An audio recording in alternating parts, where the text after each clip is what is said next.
Gálatas, a Carta da Liberdade Cristã. Este será o título da nossa primeira aula do terceiro trimestre do ano de 2025 da classe de jovens.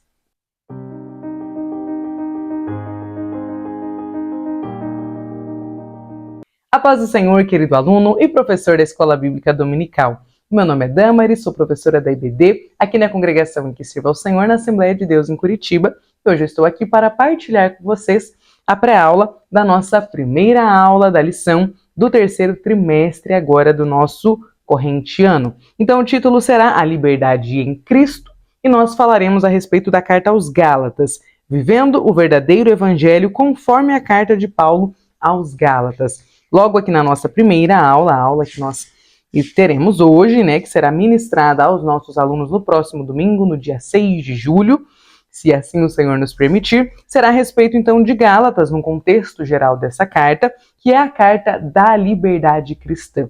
E eu gosto já de começar falando da importância que nós precisamos dar para contextualizar os conflitos que os Gálatas viviam com os conflitos que os nossos jovens vivem hoje. O apóstolo Paulo estava falando sobre um grupo de pessoas que vieram e pregaram um evangelho diferente. E o apóstolo fala assim, vocês estavam correndo bem, até que. Veja se isso não é atual, veja se isso não é para nós. Quantas vezes nós não estamos seguindo ao Senhor de forma correta e de repente vem alguém, e hoje os alguéms são muitos, porque nós temos as redes sociais, a qualquer momento que você entrar ali, em qualquer hora das 24 horas do nosso dia, você tem todo tipo de gente falando todo tipo de coisa. Então, até o evangelho vai sendo atualizado, reformulado, e isso faz com que os conselhos do apóstolo Paulo aos irmãos da Galácia sejam ainda hoje extremamente atuais. Até porque nós estamos falando da Bíblia, a Bíblia é inerrante, a Bíblia nos traz aquilo que parecia, meu Deus do céu, é apenas para os irmãos da Galácia, ninguém mais vai passar por isso. Veja só, estamos nós aqui no século XXI, 2025, todos os dias recebendo novos evangelhos, todos os dias recebendo novas formas de incrementar a salvação. Então esta é uma lição extremamente atual, que certamente o Senhor irá te usar, te capacitar para que você possa ministrá-las aos seus jovens.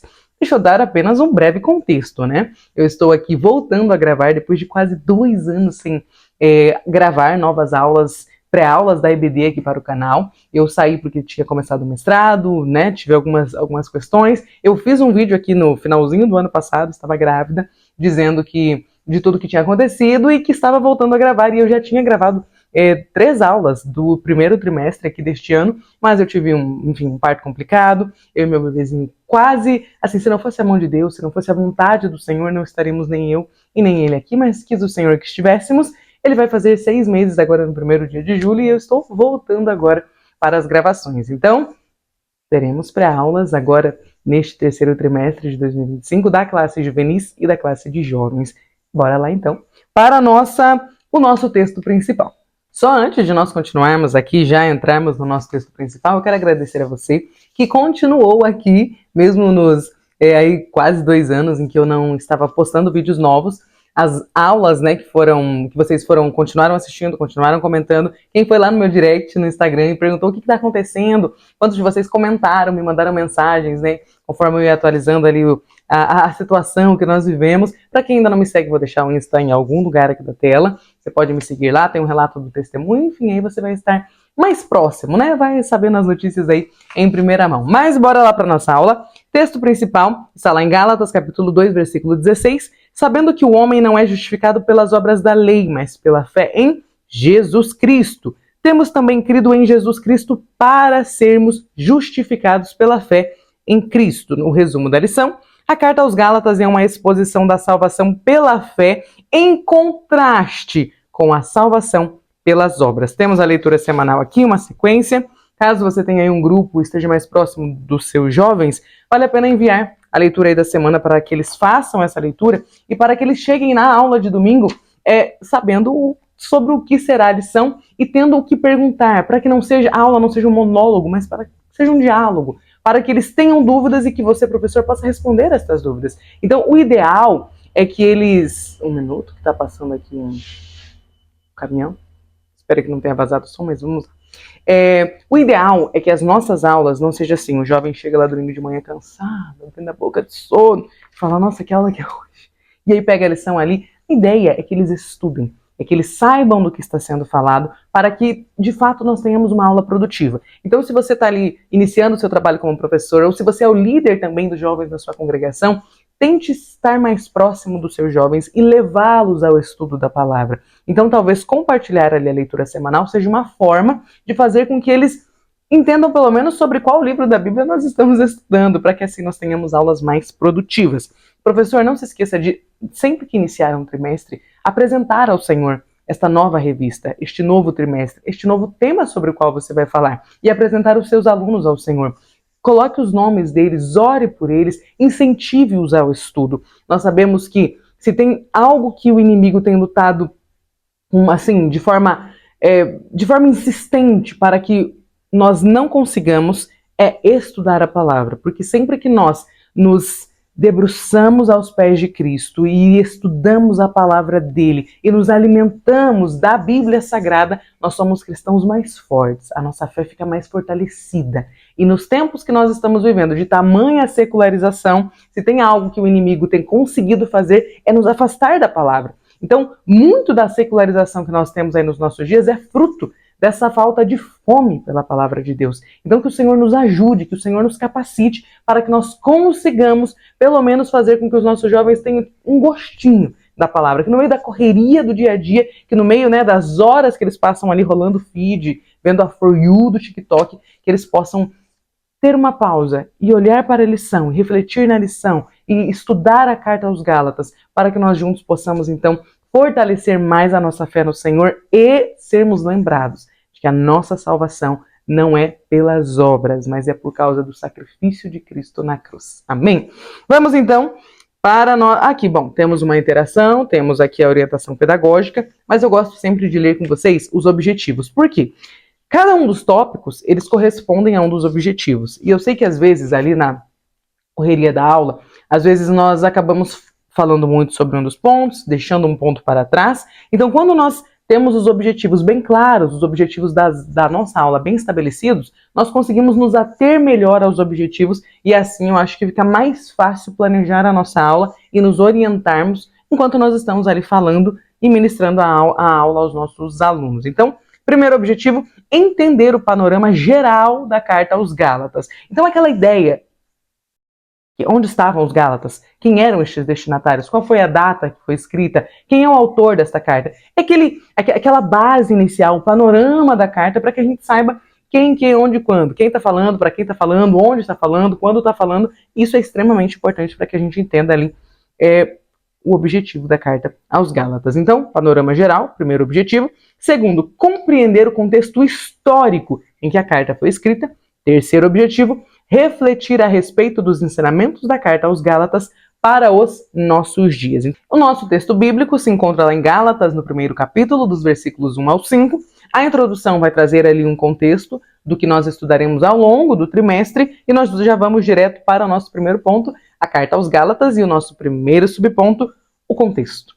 O Evangelho de Cristo se espalhou pelo Império Romano, quando judeus e estrangeiros ouviram a sua mensagem e receberam Jesus em seus corações. Essa divulgação se deu pelo testemunho de irmãos judeus que fugiram de Jerusalém por causa da perseguição, mas também se deu por conta das igrejas, que enviaram às nações gentias missionários. Então, Barnabé e Paulo foram enviados para espalhar a mensagem de Deus, para serem missionários, para levarem a palavra de Cristo. Então, os primeiros anos da igreja primitiva, ali do primeiro século, foram anos de extrema expansão. A igreja crescia diariamente, constantemente. E por conta deste rápido crescimento, acabava que eram muitos discípulos e poucos discipuladores.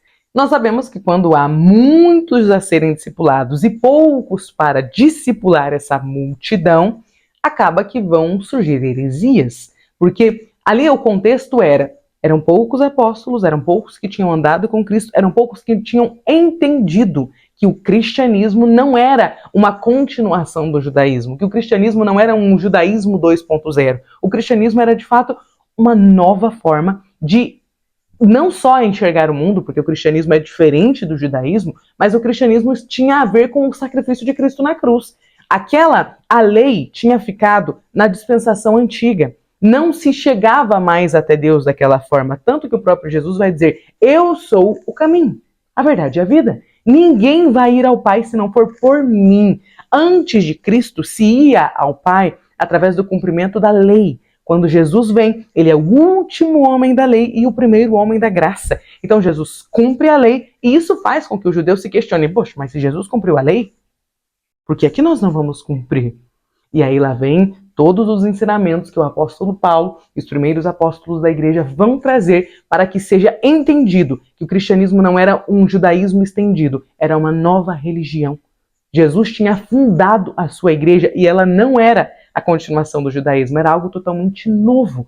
Então o apóstolo Paulo vai escrever esta carta para acabar com ela, para findar com essas picuinhas que estavam se levantando no meio da igreja, principalmente ali da região da Galácia. Então veja só, essa fase inicial da igreja é apresentada no livro de Atos. Ali nós temos o relato, né, de Lucas a respeito de como foi que começou. Todavia, os demais registros da Bíblia vão nos mostrar o que estava acontecendo nas igrejas após aquela fase inicial de Atos. Então, o que foi que aconteceu quando as igrejas começaram, né, depois que elas eram plantadas, como que elas viviam ali os seus primeiros anos? Como que isso acontecia? Nós temos ali as cartas que vão nos mostrar.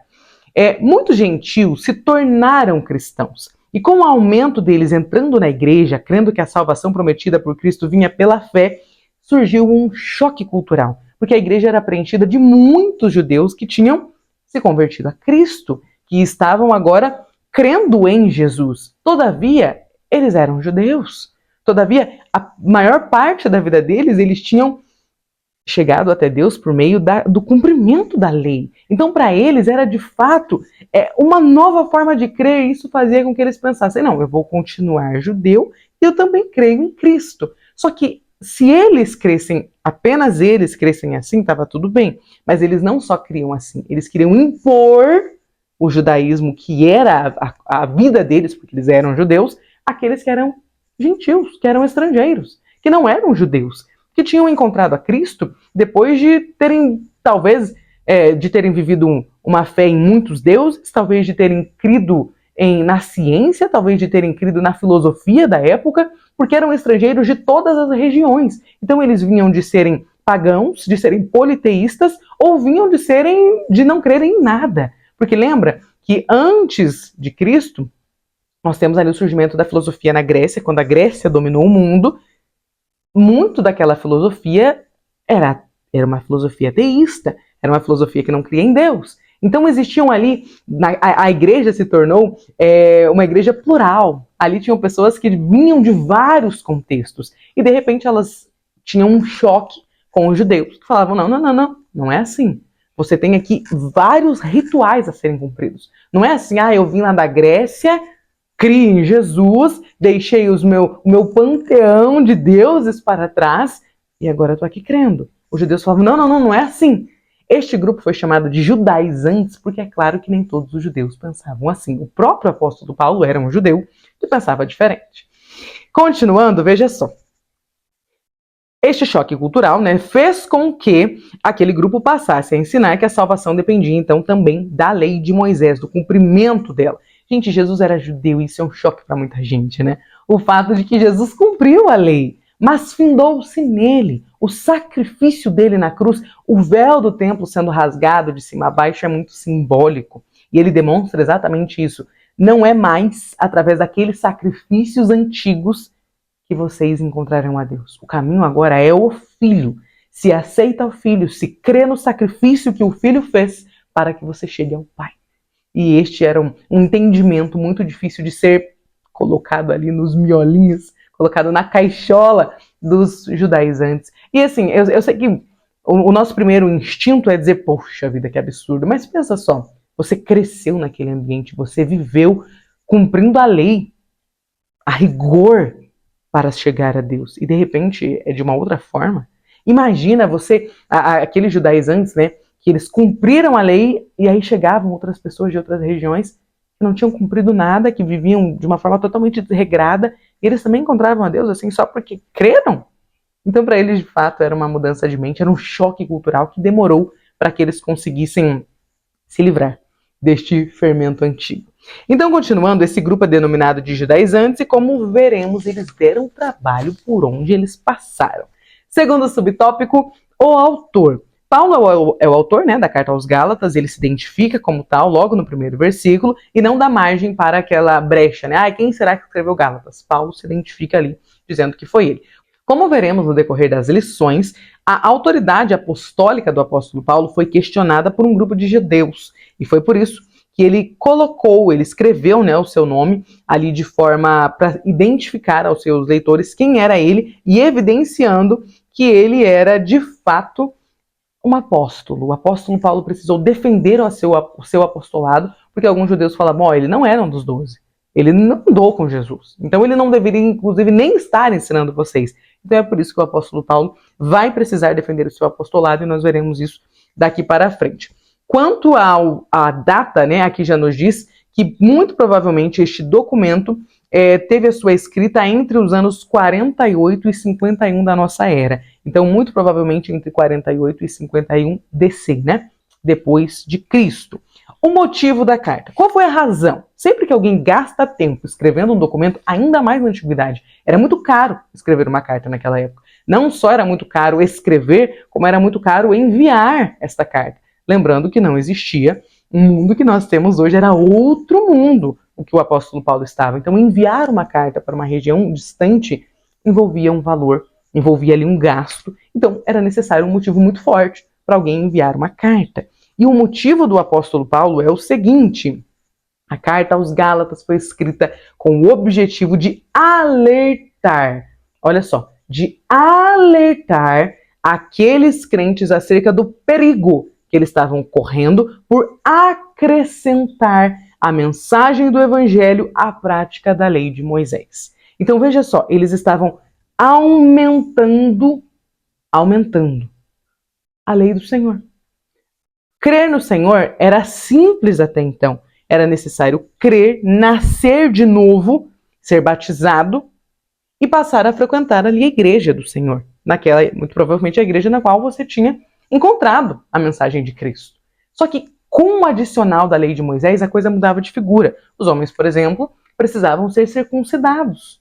Então, voltar àquelas práticas antigas, né, lá referentes ao Antigo Testamento, não era necessário. E o apóstolo Paulo vai dizer, vocês estão correndo perigo, porque vocês estão dando atenção a algo que não é mais necessário, algo que não é mais útil. Jesus rompeu com aquela necessidade de sacrifícios na cruz. O último a ser sacrificado foi Jesus. Não é mais necessário que vocês sacrifiquem nenhum animal. Não é mais necessário que vocês cumpram a lei de Moisés para chegar ao Senhor. O cumprimento, a obediência agora é outra. Vocês agora são salvos para obedecer e não são salvos porque obedecem. Percebe a diferença da frase? Jesus agora que vocês já foram salvos, que Jesus já fez a obra em vocês, vocês vão obedecê-lo. Não é que vocês primeiro obedecem para depois encontrar salvação. O caminho agora é diferente. Vocês obedecem porque foram salvos. Porque o sacrifício na cruz, o sacrifício de Cristo por nós é completo, é suficiente. Então o apóstolo Paulo vai dizer, vocês estão correndo um perigo. E é por isso que esta carta está sendo escrita.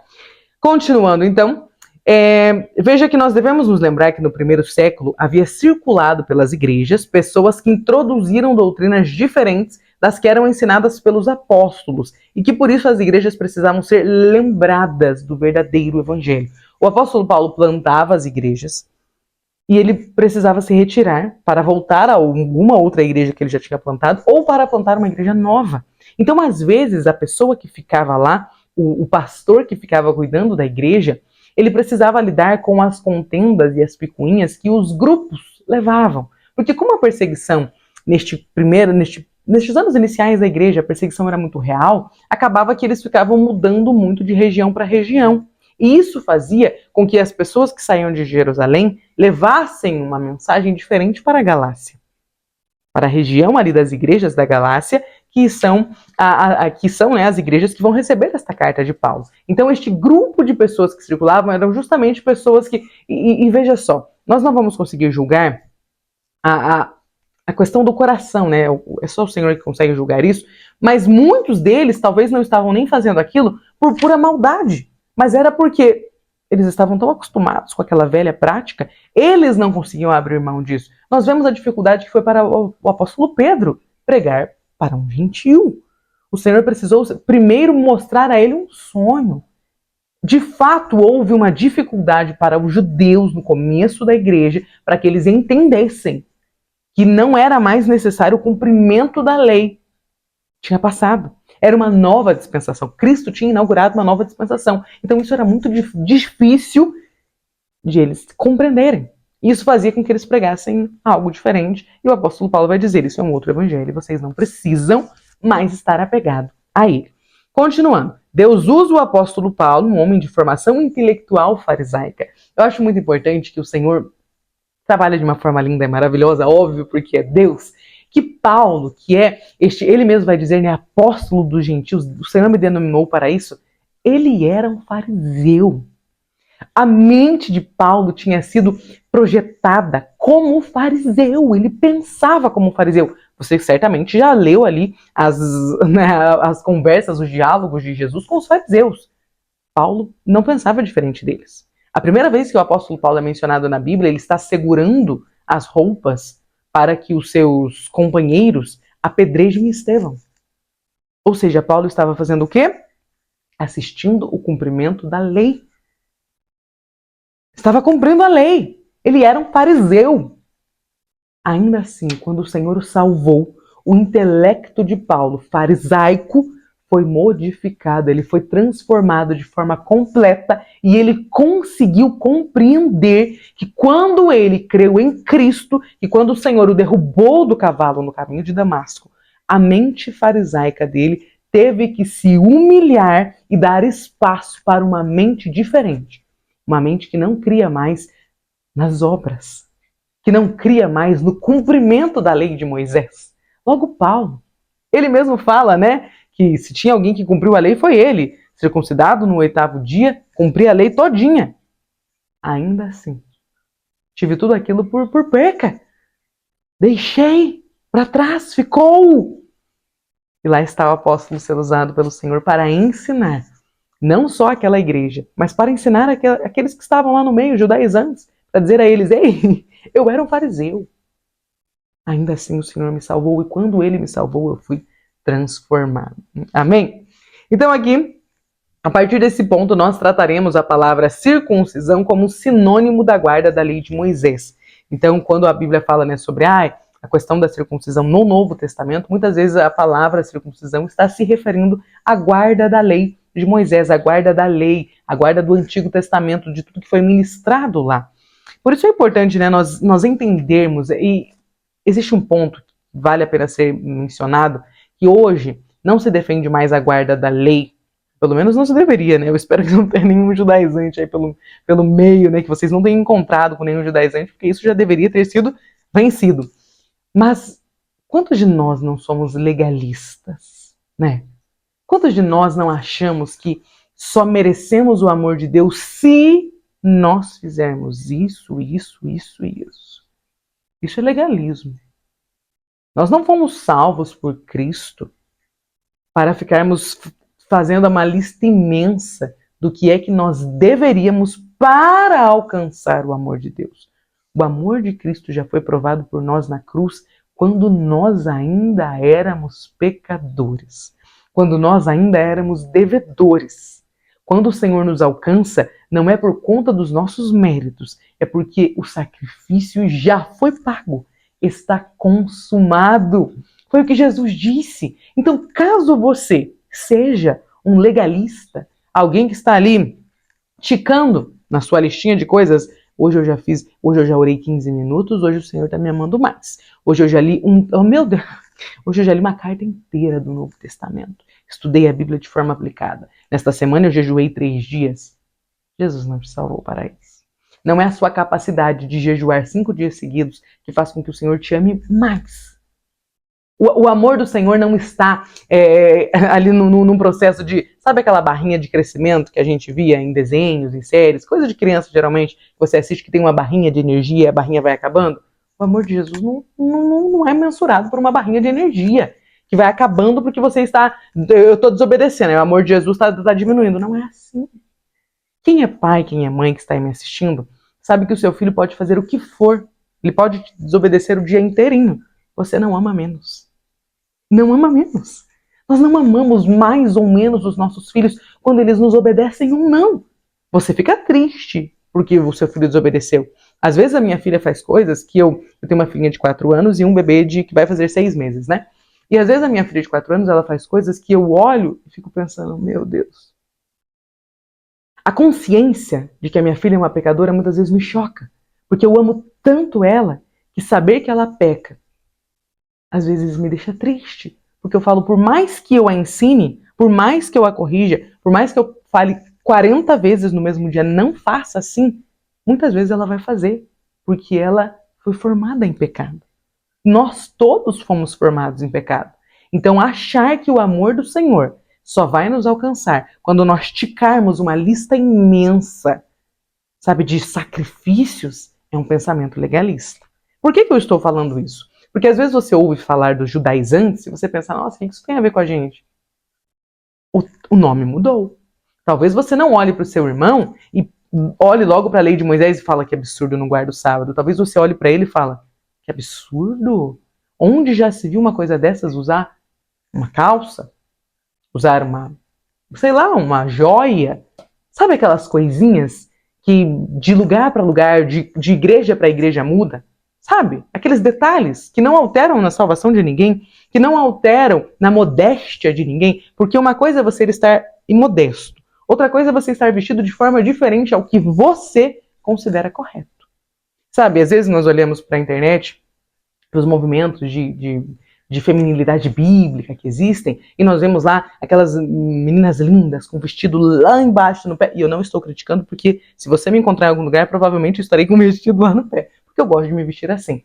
Agora, não é por isso que alguém é mais amado por Deus ou menos amado por Deus. Não é por conta do tamanho do vestido que alguém, sabe, recebeu mais do Senhor, mais atenção, mais amor, mais carinho do que o outro. Não é. Não é assim que se mede.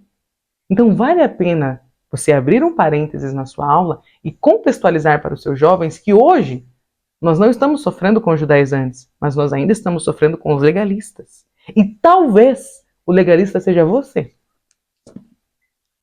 Talvez a legalista seja eu. Diariamente eu preciso falar, Senhor, me ajude a não julgar o meu irmão que vive diferente de mim e também vive para a sua glória. Só é diferente de mim, mas continua sendo para a sua glória. Pensa no choque cultural assim. Imagina se você hoje mudasse de país e fosse servir ao Senhor na comunhão dos santos lá da Escócia, lá da Finlândia. Provavelmente a igreja lá seria diferente da nossa igreja Assembleia de Deus aqui em algum lugar do Brasil. Quando eu vou a outras igrejas, Assembleias de Deus de outros lugares, de outros estados, às vezes eu vejo coisas que aqui em Curitiba são normais e que lá são tabu, e às vezes eu vejo coisas que para mim são um tabu e que nas outras igrejas em outros estados já estão normalizadas. Então, esses detalhes que não te afastam de Deus ou que não te levam para mais perto de Deus, eles não deveriam estar sendo discutidos, percebe? Então, se lá na igreja, nas igrejas da Galácia, eles sofriam com os judaizantes, talvez hoje nós estejamos sofrendo com os legalistas. Que o Senhor nos ajude a nos livrar dessa ideia que surge de tempos em tempos, sempre tem alguém dizendo, olha, para ser salvo você precisa de... Para ser salvo você precisa crer em Cristo. Você precisa crer na obra de Cristo na cruz. Basta. Todos os detalhes são só detalhes. A salvação não vem pela sua boa atuação no púlpito. A salvação não vem pela sua eloquência. A salvação não vem pela sua capacidade de memorizar versículos. A salvação vem porque um dia o Filho de Deus se humanizou, viveu aqui como nós, morreu por nós e ressuscitou em glória. É por isso que nós somos salvos. Amém? Vamos continuar. Segundo ponto, segundo tópico, a saudação paulina. Primeiro subtópico, Paulo, o apóstolo, não da parte dos homens. Paulo inicia a carta aos Gálatas com a sua identificação nominal. Ele era conhecido pelos irmãos daquela região e eles não teriam dúvida de quem era o autor da carta. Ele também acrescenta um título ao seu nome, apóstolo. Diferente de um título honorífico, ou que trouxesse a ideia de ser um obreiro diferenciado, apóstolo era um enviado, alguém que havia sido escolhido para levar uma mensagem. Era uma honra, mas igualmente uma grande responsabilidade ser portador das boas novas. Ele completa com mais uma sentença, não da parte dos homens, e este é um aspecto muito importante, pois ele não teria escrito tais palavras se a sua autoridade apostólica não estivesse sendo colocada em xeque por seus acusadores, ou seja, pelos judaizantes. Era necessário que Paulo mostrasse o que ele fez, no texto mais à frente, que a sua chamada vinha de Deus. Se ele não andou junto com os apóstolos de Jerusalém, que autoridade ele teria para ser apóstolo? Aqui é uma pergunta, é uma dúvida, e talvez os seus jovens tenham essa dúvida. Então, permita que eles falem. Professor, é sempre importante. Às vezes, a gente que dá aula, geralmente quem dá aula gosta de falar. Geralmente, né? E aí, às vezes, nós falamos tanto e nós nos esquecemos de perguntar. Então, sempre que você finalizar um tópico, pergunte, caso você esteja numa sala, né, de alunos ali mais quietinhos, mais contidos, pergunta, alguém tem alguma dúvida? Alguém tem alguma coisa para falar? É importante para que os seus alunos não fiquem com dúvidas e que o objetivo de uma aula seja cumprido. Veja que a aula é diferente da ministração no púlpito, da pregação. A aula é justamente um ensino e você precisa dar abertura para que seus alunos perguntem, para que eles questionem. Então, caso eles não sejam dados as perguntas, aos questionamentos, aproveite as perguntas da lição para fazer a pergunta a eles e deixar, e permitir e ajudar que eles participem da sua aula. Então, qual era a autoridade de Paulo para ser apóstolo se ele não andou com os apóstolos, né? Se ele não andou com os 12? Bem, os judaizantes criam que se Paulo não foi enviado por Jerusalém, então ele não tinha autoridade para ensinar, para falar em nome de Jesus. É verdade que Paulo não andou com os 12, por ocasião, né, ali do ministério terreno de Jesus. Porém, da mesma forma que os 12, Paulo foi ensinado pelo próprio Jesus, como ele vai descrever. Então, segundo o subtópico, da parte de Deus e Deus Pai. Após ter se apresentado, né, como remetente da carta, Paulo deixa claro que ele vinha da parte de Deus e do Deus Pai que que ressuscitou a Jesus dentre os mortos. Em um único verso, ele destaca a atuação conjunta do Pai e do Filho e o milagre da ressurreição do Senhor. Foi o Jesus ressuscitado que apareceu a Paulo lá no caminho de Damasco, e sem essa ressurreição, Paulo não teria sido salvo, ele não teria se tornado um discípulo e não teria sido comissionado aos gentios. Ele havia, portanto, recebido a mensagem do Evangelho pela revelação do Senhor Jesus. Isso nos mostra que as boas novas têm origem divina. Não era só andar com Jesus que fazia alguém portador das boas novas. Porém, no caso de Paulo, ele recebeu de Jesus uma missão especial. Quis o Senhor chamar Paulo. Quis o Senhor fazer dessa forma. Então, algo que os judaizantes ainda não tinham entendido era que Jesus também era Deus e que, portanto, Jesus também tinha poder. Em seu ministério terreno, Jesus foi 100% homem, 100% Deus. Porém, quando ele retorna para o céu, ele continuou agindo e fazendo como ele bem queria. E quis o Senhor encontrar Paulo, um fariseu, no caminho de Damasco. Paulo estava indo matar cristãos. E o Senhor o encontrou no caminho e disse: Ei, bora ser pescador de homens. Vem, Paulo, você não está entendendo o tamanho da transformação que eu farei na sua vida. Então, o mesmo Jesus que ressuscitou dos mortos e que partilhou a obra ali do seu ministério com aqueles 12, quis que Paulo fizesse parte dos apóstolos. Então, questionar a autoridade de Paulo era questionar o poder de Deus, era questionar o poder de Jesus, porque se tinha alguém que jamais pregaria as boas novas por livre e espontânea vontade, era Paulo. Paulo jamais se levantaria lá, sairia de Jerusalém, do Sinédrio, para ir pregar a palavra de Deus em qualquer lugar que fosse, levando ali a palavra de salvação através do sacrifício de Jesus, se não tivesse se encontrado com Jesus no caminho de Damasco e tido a sua vida mudada 180 graus. Paulo deixa de ser um perseguidor do evangelho e se torna um perseguido. A história de Paulo é algo de fato extraordinária. Então, aqueles que questionavam Paulo estavam, na verdade, questionando o Senhor Jesus. Para finalizarmos este segundo tópico, subtópico, né? Vemos então que Paulo percebeu que as boas novas estavam em risco e ele percebe que os gálatas estão se deixando levar por esses ensinamentos dos judaizantes e essa carta se torna uma defesa do verdadeiro evangelho para os gálatas que já tinham experimentado a salvação, mas que estavam caindo da graça. Terceiro subtópico, os irmãos que estão comigo. Paulo tem a humildade de dizer que ele não está fazendo a obra de Deus sozinho. Sabe aquelas pessoas, às vezes a gente faz isso, que falam, se eu sair deste departamento, o departamento acaba. Às vezes tem até pastor, porque pastor também peca. Pastor também cai da graça. Tem até pastor que fala assim, se eu sair dessa igreja, não vai sobrar nada. A obra de Deus não para nunca. Nunca. O Senhor tinha os seus 12 ideais. E dos 12 ideais de Jesus, um o traiu, o outro o negou, o que o traiu também tirou a própria vida, e aqueles eram os 12 ideais de Jesus. Se Jesus, na hora de escolher os seus 12 ideais, teve que lidar com o fato de que somos carne, que fomos formados em pecado e que caímos da graça, imagina nós. Às vezes o seu líder, às vezes o seu pastor, às vezes alguém da sua família, às vezes você mesmo caiu da graça de Deus. Por que eu digo caiu da graça de Deus? Porque alguém que acha que faz a obra de Deus sozinho, porque alguém que acha que se não fosse ele...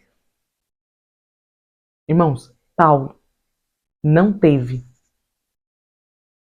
sabe, o egoísmo de dizer eu, Paulo, que prego sozinho, não. Paulo reconheceu que a obra do Senhor só estava avançando porque eles eram muitos cumprindo o ID de Cristo.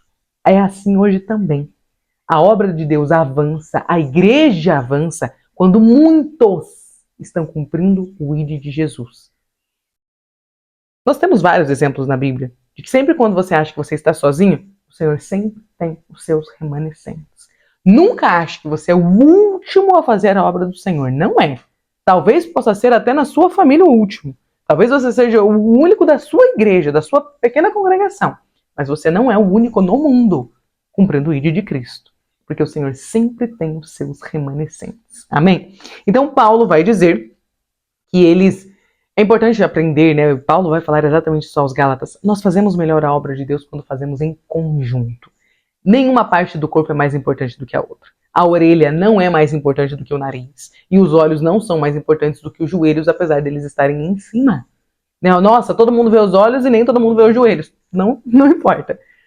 Todos eles são necessários para que você viva bem, para que você tenha um corpo saudável. Então, o corpo de Cristo todo precisa estar saudável para que a palavra de Deus seja pregada e para que o evangelho não seja difamado. E o apóstolo Paulo faz questão de ensinar isto às igrejas da Galácia.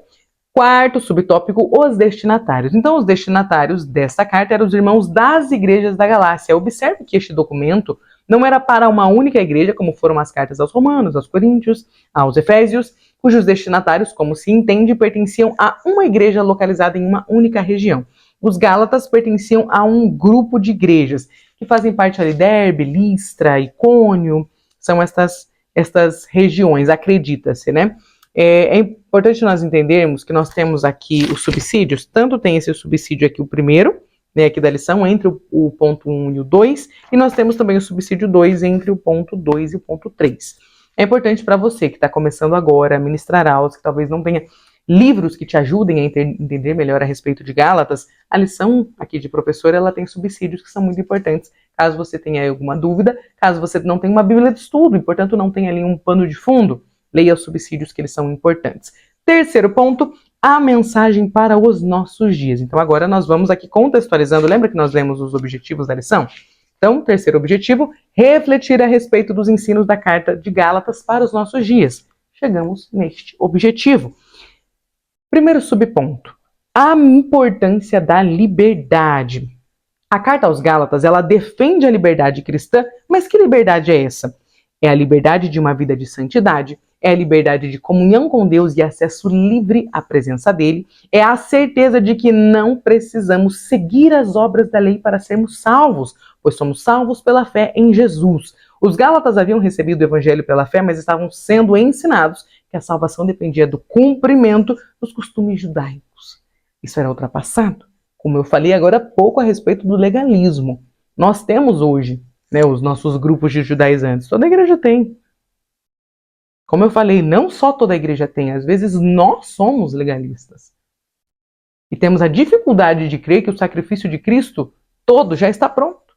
Às vezes a gente acha que a gente tem como complementar. Gente, lembra Lembra de Rebeca tentando ajudar Deus? Muitos de nós sofremos com a síndrome de Rebeca até hoje. A gente está sempre tentando dar um jeitinho. O Senhor fala, olha, no teu ventre há 2 nações. E aí ela fala, tem 2 nações, o menor servirá ao maior, barará, então deixa eu ajudar Deus. Deus não precisa de ajuda. Deus não precisa da sua ajuda, da minha ajuda. Deus não precisa da ajuda de ninguém. A obra de Cristo continua completa. Cristo já morreu por nós, já nos salvou. Nós não vamos ajudar Deus se a gente fizer uma lista de santidade e pior. Porque aos legalistas que eles estão ali tentando fazer com que a lei aumente para eles mesmos, e aos legalistas que fazem uma lista de coisas a serem cumpridas para os outros, também que eles não cumprem, mas eles querem que os outros cumpram. Sabe aquelas pessoas que querem saber quantas horas o pastor da igreja dela jejuou? Sabe aquelas pessoas que falam, será esse pastor aí, ó, nunca vi orar? Como se o pastor precisasse orar em público, como se ele não pudesse orar na casa dele. Sabe aquelas pessoas que dizem, que apontam o dedo? Às vezes a gente faz isso. Legalismo. A obra de Cristo já foi completa. Damaris, você está falando que não precisa jejuar? Não, eu só estou te dizendo que jejuar 2 horas ou não jejuar nenhuma hora, que isso não vai fazer diferença nenhuma no sacrifício de Cristo. Já está completo. Você não é mais salvo porque jejuou 3 vezes esta semana. E você não será menos salvo se você estiver há 2 meses sem jejuar. Você não é mais salvo porque você já leu a Bíblia 2 vezes. E você também não será menos salvo porque você nunca leu a Bíblia completa. É claro que você está perdendo de saber mais da palavra de Deus, mas isso não faz com que você seja mais ou menos salvo. Percebe? Essa era a dificuldade que os judaizantes tinham. Como assim eu tive que cumprir a lei minha vida toda e essa galera não vai fazer nada e eles vão ter acesso a Cristo? Aí o Senhor estava dizendo, ei, para de olhar para o lado e ver como foi que o seu irmão foi salvo. Pega a tua cruz e me segue. Este texto é muito específico da Bíblia, né? Negue-se a si mesmo, tome a tua cruz, a tua. Não é pegar a cruz do vizinho, não é pegar a cruz do seu irmão, da sua mãe, do seu tio, a sua cruz. A cruz que Deus te deu e segue. Só isso. É uma palavra dura, né? É uma palavra dura para mim também. A palavra do Senhor, ela...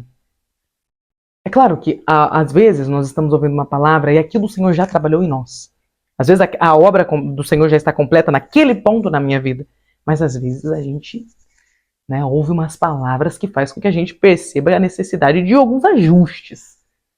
Que o Senhor nos ajude. Que o Senhor tenha misericórdia de nós. Somos todos pecadores, somos todos carentes da graça de Deus e carentes da obra de que Ele, né, continua melhorando em nós. O Senhor começa a boa obra e a ideia é que o Senhor continue a boa obra em nós. Temos muito a melhorar. Até alcançar o céu, quantas coisas o Senhor precisa melhorar em nós. Não é mesmo? Não é verdade? Bom, eu tenho muito a melhorar. E você?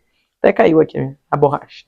Peguei o lápis da minha filha que estava por aqui. Ó, tem uma borracha de mim mesmo.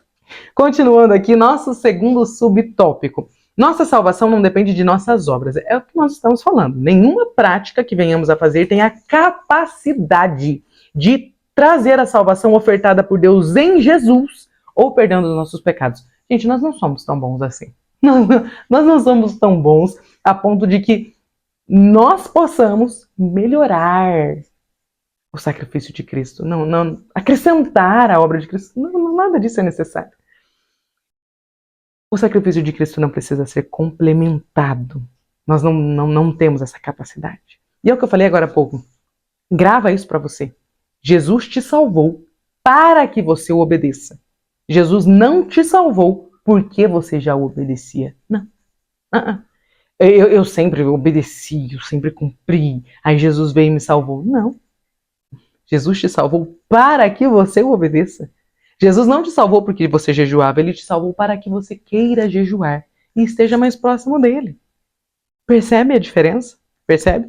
Não foi por causa do que você faz, mas foi para que você possa fazer aquilo que o agrada.